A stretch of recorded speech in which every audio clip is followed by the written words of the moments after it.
마법사의 조카 1. 잘못 들어간 문. 이 이야기는 아주 옛날 여러분의 할아버지가 어린아이였을 때 일어난 일이다. 이 이야기는 나니아 나라와 우리 세계 사이를 맨 처음에 어떻게 오고 가게 되었는지를 보여주기 때문에 매우 중요하다.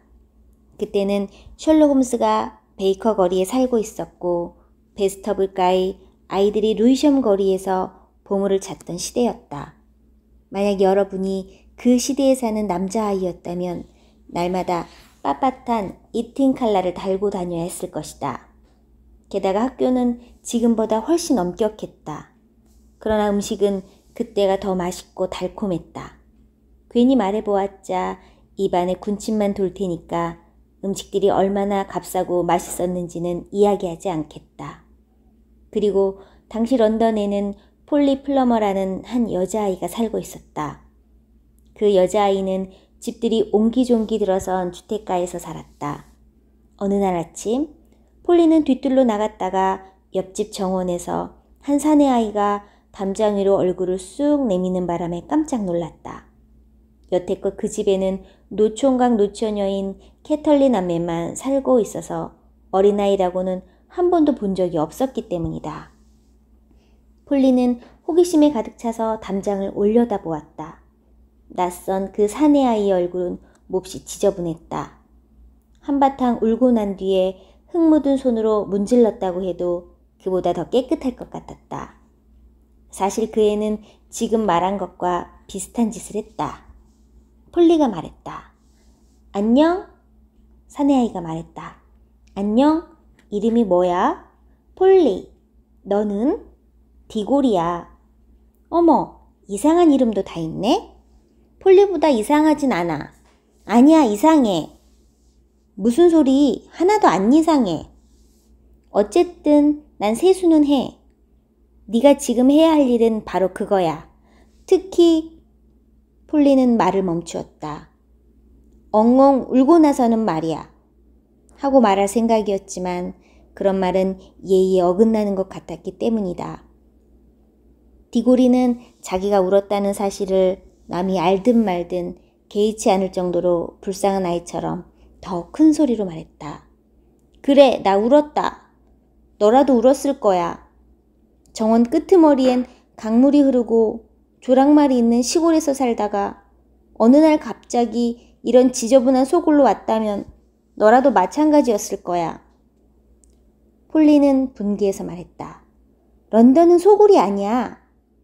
그러나 디고리는 마음이 너무 상해 있어서 폴리가 한 말에 귀를 기울이지 않았다. 디고리는 계속 말했다. 게다가 너네 아버진 멀리 인도에 계시고 제정신이 아닌 외삼촌이랑 이모와 같이 살아야 한다면 또 그런 사람들이 너네 엄마를 돌봐주고 있고 그리고 너네 엄마가 아파서 자꾸자꾸 아파서 죽어가고 있다면 억지로 눈물을 참고 있는 듯 디고리는 얼굴이 일그러졌다. 폴리는 정식으로 사과했다. 미안해, 몰랐어. 폴리는 딱히 무슨 말을 해야 할지도 모르겠고 디고리의 기분도 바꿔주고 싶어서 가벼운 질문으로 말머리를 돌렸다. 캐털리 아저씨는 정말로 미쳤니? 글쎄, 미쳤거나 아니면 뭔가 다른 수수께끼가 있는 것 같아. 다락방에 외삼촌 서재가 있는데 레티 이모가 절대로 올라가선 안 된대. 우선 그 점이 수상해. 그리고 이상한 점이 또 있어. 외삼촌은 밥 먹을 때 레티 이모한텐 한마디도 하지 않고 나한테만 무슨 말을 하려고 해. 그럴 때마다 이모는 항상 외삼촌 말을 막아버리고 이렇게 말하지. 앤드루, 그 애를 괴롭히지 마. 디고리는 네 이야기를 듣고 싶지 않을 거야. 라든가 자 디고리, 이젠 정원에 나가 노는 게 어떠니? 하고 말이야. 얘, 너네 외삼촌이 무슨 말을 하려고 그랬을까? 모르겠어. 한 번도 제대로 얘기한 적이 없거든. 그렇지만 뭔가 있어. 어느 날 밤에, 사실은 어젯밤 일이야. 다락방으로 올라가는 계단 맨 밑을 지나 내 침실로 가는데 분명히 고함 소리가 들렸어. 혹시 정신 나간 아내를 거기에 가둬둔 게 아닐까? 그래, 나도 그런 생각이 들었어. 아니면 위조 지폐범이거나 아니 어쩌면 보물섬에 나오는 사람처럼 해적이었을지도 몰라. 그래서 항상 옛 동료들을 피해 숨어 사는 게 아닐까? 폴리가 소리쳤다. 우와, 엄청나다. 나는 네가 살고 있는 집이 그렇게 흥미로운 집인 줄 몰랐어. 디고리가 말했다. 지금은 흥미있어. 하지만 우리 집에서 하룻밤만 자면 그런 생각이 쏙 달아날걸? 앤드루 외삼촌이 네 방으로 살금살금 다가오는 소리를 밤새도록 들으면서 깨어있으면 좋겠어? 게다가 우리 외삼촌은 눈이 얼마나 무시무시한데. 이것이 폴리와 디고리가 서로 친해진 계기였다. 그리고 여름방학이 시작되었고 그해 여름에는 둘 다 바닷가에 가지 않았기 때문에 거의 매일 만났다. 두 아이가 모험할 수 있었던 것은 특히 몇 년 만에 찾아온 그해 여름이 눅눅하고 쌀쌀한 날씨 덕분이었다. 날씨가 그렇다 보니 아이들은 자연히 집안에 틀어박혀 지낼 수밖에 없었다. 그것은 한마디로 실내 탐험이라고도 할 수 있었다. 양초 도막을 들고 큰 저택안이나 주택가를 샅샅이 살피고 돌아다니는 것은 참으로 신기한 일이었다. 폴리는 자기네 다락방에 있는 작은 문을 열면 물탱크가 있고 그 뒤로 조심스레 기어 올라가면 어두운 공간이 있다는 사실을 오래전부터 알고 있었다. 그 어두운 공간은 한쪽 면은 벽돌담이고 반대쪽 면은 경사진 지붕으로 된 기다란 굴 같았다. 그 슬레이트 지붕 사이로 희미한 빗줄기가 새어들어왔다. 이 천장굴에는 바닥이라곤 전혀 없어서 석가래에서 석가래로 발을 옮겨야 했고 그 틈새에는 회반죽을 발라놓았다. 자칫 잘못해서 이 틈새를 디디면 곧장 그 밑에 방 안으로 떨어지게 된다. 폴리는 그때까지 밀수꾼의 동굴 같은 물탱크 바로 옆에 굴을 들락날락했다.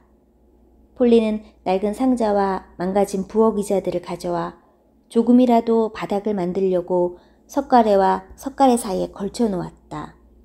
그러고는 여기에다 여러 가지 보물이 들어있는 금고와 자기가 쓰고 있던 글과 사과 몇 개를 놓아두었다. 또 종종 폴리가 생강향이 나는 탄산 음료를 마시고 버려둔 빈 병들이 여기저기 나뒹굴고 있어서 그곳은 더 밀수꾼의 동굴처럼 보였다. 디고리는 그 천장굴을 상당히 마음에 들어 했지만 아무래도 탐험을 하는데 더 관심이 있었다. 디고리가 말했다. 야, 이 굴은 얼마나 긴 거야? 그러니까 너네 집이 끝나는 데서 이 굴도 끝나버리는 거냐고. 아니, 그 벽돌담은 계속 이어지는 거야. 얼마나 긴지는 나도 몰라. 그러면 이어진 집들이 끝까지 갈 수 있겠네? 갈 수 있고 말고. 어머, 참! 뭔데? 우린 다른 집 안으로도 들어갈 수 있어. 아이고, 그러다 도둑놈으로 붙잡히면 난 사양하겠어. 똑똑한 척하기는. 난 그냥 너네 뒷집을 생각했던 것뿐이야. 그 집이 왜? 그 집은 비어있거든. 우리 아빠가 그러는데 우리가 이사 왔을 때부터 그 집은 쭉 비어있었대. 그렇다면 한번 들어가 볼만 하겠는데? 디고리는 겉으로 말하는 품보다 속으로는 더 들떠 있었다. 누구라도 호기심을 품듯이 디고리 역시 그 집이 왜 그렇게 오랫동안 비어있을까 그 이유를 골똘히 생각하고 있었다. 폴리도 마찬가지였다. 둘 다 유령이 나오는 집이라는 말은 입 밖에도 꺼내지 않았고 게다가 일단 들어가 보자는 말이 나온 이상 여기서 그만두는 것은 비겁한 짓이라고 느끼고 있었다. 디고리가 먼저 말을 꺼냈다. 지금 당장 들어가 볼까? 좋아. 뭐 싫으면 안 가도 돼. 네가 한다면 나도 할 수 있어. 그런데 우리가 그 집에 제대로 들어간 건지 아닌지 어떻게 알 수 있지? 그래서 둘은 다락방으로 들어가 석가래와 석가래 사이가 몇 발자국이나 되는지 세어보기로 했다. 그러면 방 하나에 석가래가 몇 개씩 있는지 알 수 있으니까. 폴리네 집에 있는 2개의 다락방 사이를 지나는 데는 석가래가 4개쯤 있고 한여방도 다락방처럼 석가래가 4개쯤 있으니까 집 전체 길이를 알 수 있었다. 그 거리의 2배를 가면 디고리네 집 끝에 닿을 것이다. 그때 아무 문이나 들어가면 빈집의 다락방으로 통하게 된다. 디고리가 말했다. 그런데 난 그 집이 진짜로 텅 비어 있을 것 같지가 않아. 그럼 어떨 것 같은데? 내 생각엔 누군가 거기서 몰래 살고 있을 것 같아. 밤에만 어두운 등불을 들고 들락거리면서 말이야. 우린 어쩜 잔인한 범죄 집단을 찾아내서 현상금을 받을지도 몰라. 뭔가 내막이 없고서야 몇 년씩이나 비어있는 게 말이나 돼? 우리 아빤 하수도 때문일 거라던데? 어른들을 만날 재미없는 추리만 한다니까? 2 아이는 밀수꾼의 동굴에서 촛불을 켜고 있다가 이제 환한 다락방으로 나와 얘기를 하니까 그 빈집에서 유령이 나올 것 같은 생각은 많이 가셨다. 다락방의 길이를 재고 나서는 앰플로 전체 길이를 계산해 보아야 했다. 처음에는 둘의 합계가 서로 달랐다. 결국 서로 같은 숫자로 의견이 맞아 떨어졌지만 그것이 정확한지는 확신할 수 없었다. 한시라도 빨리 탐험에 들어가려고 둘은 너무나 서둘렀던 것이다. 물탱크 뒤로 다시 기어 올라가면서 폴리가 말했다. 절대로 소리를 내선 안 돼.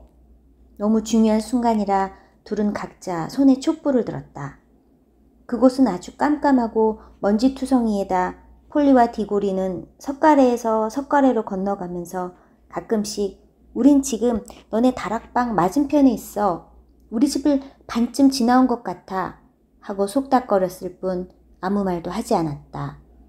다행히 어디에 걸려 넘어지거나 촛불을 꺼트린 일도 없었다. 마침내 둘은 오른쪽 벽돌담에 작은 문 하나가 보이는 곳까지 왔다. 그러나 2 아이가 있는 쪽 문에는 빗장이나 손잡이조차 없었다. 그럴 수밖에 없는 것이 그 문은 밖으로 나올 수는 없고 안으로 들어갈 수만 있었기 때문이다. 그런데 거기엔 돌리면 틀림없이 돌아갈 것 같은 손잡이가 하나 삐죽하니 달려 있었다. 디고리가 말했다. 내가 돌려볼까? 폴리는 전에 한 말을 똑같이 되풀이했다. 네가 한다면 나도 할 수 있어. 둘은 뭔가 심상치 않은 일이 생길 것 같은 기분이 들었지만 둘 다 되돌아가려고는 하지 않았다. 디고리는 약간 힘을 줘서 문고리를 돌려 밀었다. 문이 활짝 열리자 갑작스레 밝은 빛이 쏟아져 들어와 2 사람은 눈살을 찌푸렸다. 그런데 놀랍게도 그곳은 황폐한 다락방이 아니라 가구가 있는 방 안이었다. 그러나 방 안은 텅 비어 있었고 쥐죽은 듯 조용했다. 폴리는 더욱 호기심이 생겨 촛불을 끄고 낯선 방 안으로 생쥐인 양 소리 없이 들어갔다. 물론 그 방은 다락방처럼 생겼지만 거실처럼 가구가 갖춰져 있었다. 벽에는 선반이 쭉 달려있고 선반마다 책이 빽빽히 꽂혀 있었다. 벽난로에는 장작이 타고 있었고 그 앞에는 키 큰 안락의자가 등을 보이고 있었다. 폴리와 안락의자 사이에는 거의 방 한가운데를 다 차지하고 있는 큼직한 책상이 놓여 있었다. 그 책상 위는 책과 노트, 잉크병, 펜, 불, 현미경 등 온갖 것들이 널려 있었다. 폴리는 그 중에서 반지들이 담긴 선홍색 나무 쟁반을 가장 먼저 보았다. 그 반지들은 노란색과 초록색이 한 쌍을 이루고 있었고 조금 사이를 두고 또 다른 노란색과 초록색 반지 한 쌍이 놓여 있었다. 보통 반지들보다 크지는 않았지만 어찌나 반짝반짝 빛이 나는지 금방 눈에 확 띄었다. 그 반지들은 우리가 상상할 수 있는 반짝거리는 작은 물건 가운데 가장 아름다운 것이었다. 폴리가 좀 더 어렸다면 반지 하나를 입안에 감추고 싶었을지도 모른다. 방 안이 너무 조용해서 시계 초침 소리까지 똑똑히 들렸다. 그러나 폴리가 방금 눈치챘듯이 아무 소리 없이 조용하기만 한 것은 아니었다. 어렴풋이, 아주 어렴풋이 윙윙거리는 소리가 들렸기 때문이다. 만일 그 당시에 이미 전기청소기가 발명되었다면 폴리는 그 소리가 멀리 몇 층 아래에 있는 방에서 아득히 들려오는 전기청소기의 소음이라고 생각했을 것이다. 그러나 그 소리는 청소기 소리보다 훨씬 듣기 좋고 음악적인 울림이었다. 단지 너무 가물가물해서 거의 들리지 않을 정도로 힘이 있지만 폴리가 어깨 너머로 디고리에게 말했다. 괜찮아. 여기엔 아무도 없어. 폴리는 이제 속삭이지 않고 제법 큰 소리로 말하고 있었다. 폴리도 마찬가지였지만 지저분하기 짝이 없는 몰골로 디고리가 눈을 끔뻑거리며 낯선 방 안으로 들어왔다. 디고리가 말했다. 잘못 들어왔어. 이 집은 절대 빈집이 아니야. 누가 오기 전에 빨리 나가는 게 좋겠어.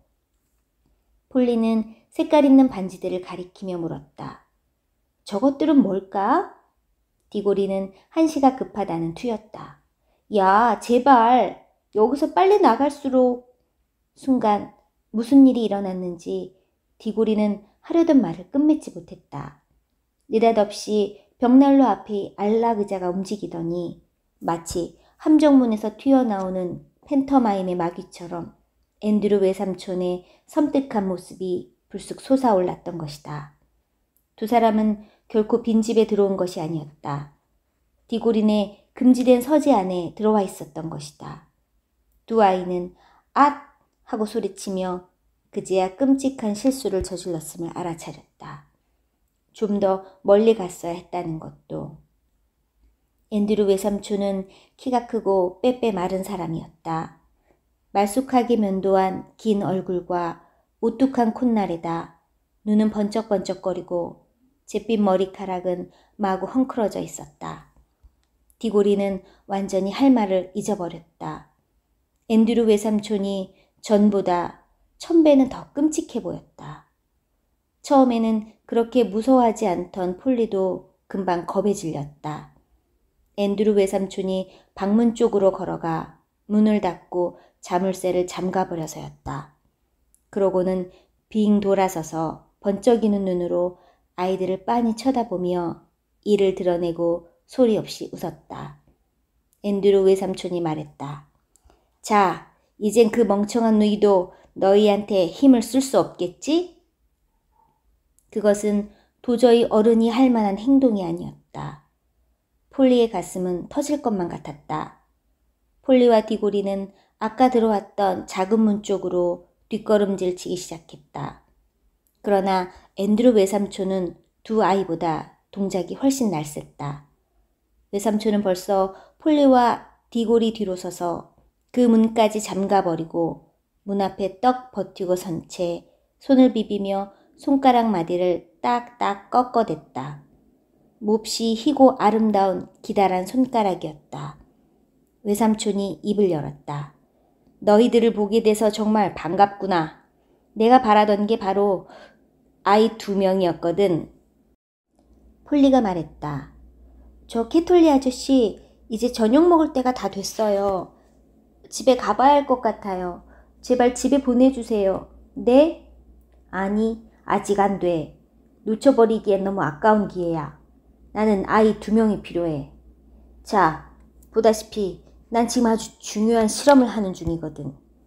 기니피그로 실험해봤는데 효과가 있는 것 같아.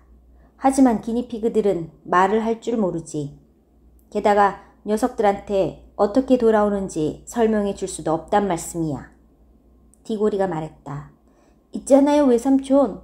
이제 진짜 저녁 때가 다 돼서 가족들이 곧 우리를 찾을 거예요. 그러니까 우리를 보내주셔야만 해요. 보내줘야만 한다고? 디고리와 폴리는 서로를 힐끗 쳐다보았다. 감히 소리내어 말하지는 않았지만 둘의 눈빛은 이거 큰일 났지? 절대 외삼촌 비위를 건드리지 말자 라고 말하고 있었다. 폴리가 말했다. 지금 저녁 먹으러 보내주시면 먹고 나서 다시 올게요. 앤드루 외삼촌은 교활한 웃음을 지으며 말했다. 오호, 그렇지만 돌아올지 안 올지 어떻게 알지? 그러더니 금세 마음을 바꾼 것 같았다. 아, 좋아. 너희가 꼭 가야 한다면 뭐 어쩔 수 없지. 너희 같은 애들이 나하고 얘기하는 게 뭐 그렇게 재미있겠어. 외삼촌은 한숨을 쉬고 나서 말을 이었다. 이따금 내가 얼마나 외로운지 너희들은 상상도 못할 거다. 하지만 괜찮아. 저녁이나 먹으러 가려무나. 그런데 가기 전에 너희한테 선물이나 하나 줘야겠다. 이 칙칙하고 낡아빠진 서재에서 어린 여자애를 본다는 게 날이면 날마다 있는 일은 아니니까. 특히 너처럼 아주 사랑스러운 꼬마 숙녀는 말할 필요도 없지. 폴리는 앤드류 외삼촌이 진짜로 미친 것은 아닐지도 모른다는 생각이 들기 시작했다. 앤드류 외삼촌이 폴리에게 물었다. 우리 꼬마 아가씨 반지 좋아하지 않니? 저쪽에 있는 노란색이랑 초록색 반지 말이에요? 어머, 너무너무 예뻐요. 초록색 반지는 안 돼. 미안하지만 그 반지는 줄 수가 없구나. 대신 노란색 반지는 기꺼이 줄 수 있지. 사랑하는 내 마음까지 담아서 말이다. 자, 이리 와서 하나 끼워보렴. 폴리는 이제 두려운 마음이 싹 가셨고 이 늙은 신사가 절대 미친 사람이 아니라는 확신을 갖게 되었다. 게다가 그 눈부신 반지들에는 묘하게 사람의 마음을 끌어당기는 뭔가가 있었다. 폴리는 나무쟁반 쪽으로 다가갔다. 폴리가 말했다. 어머나, 여기선 윙윙거리는 소리가 더 크게 나네? 꼭 반지에서 나는 소리 같아요. 앤드류 외삼촌은 웃으면서 말했다. 하하하, 참 재미있는 상상인데? 우리 귀염둥이 꼬마 아가씨. 앤드류 외삼촌의 웃음소리는 아주 자연스럽게 들렸지만 디고리는 외삼촌의 얼굴에서 탐욕에 가까운 열망을 눈치챘다. 그 순간 디고리가 소리쳤다. 폴리, 바보 같은 짓 하지 마. 거기에 손대면 안 돼. 그러나 이미 때는 늦었다. 디고리가 소리친 순간 폴리의 손은 이미 반지 하나를 만지고 있었다. 그리고 순간적으로 아무런 빛도 소리도 없이 폴리는 사라졌다. 방 안에는 디고리와 앤드류 외삼촌만 남아있었다.